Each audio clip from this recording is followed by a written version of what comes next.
একটি গ্রামে থাকত দুই ভাই বোন, রাশেদ আর নুসরাত। তারা একে অপরকে খুব ভালোবাসত।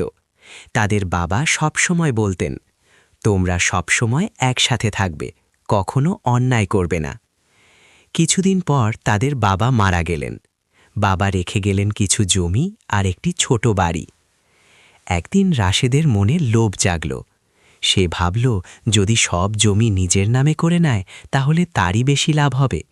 তাই সে চুপি চুপি কাগজপত্র এমনভাবে বদলে দিল যাতে বোনের অংশ কম হয়ে যায়। নুসরাত বিষয়টা জানতে পেরে খুব কষ্ট পেল, তবু সে রাগ করল না।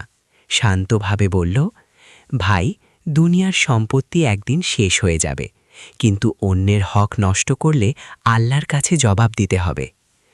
কিছুদিন পর মসজিদে ইমাম সাহেব খুতবায় বললেন, যে ব্যক্তি ভাই বোনের হক নষ্ট করে সে বড় অন্যায় করে।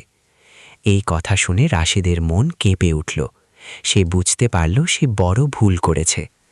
পরের দিন সে বোনের কাছে গিয়ে বলল, বোন, আমাকে মাফ করে দাও, আমি তোমার সব হক ফিরিয়ে দেব। নুসরাত হাসি মুখে ভাইকে মাফ করে দিল। শিক্ষা: ভাই বোনের সম্পত্তিতে ঠকানো বড় অন্যায়।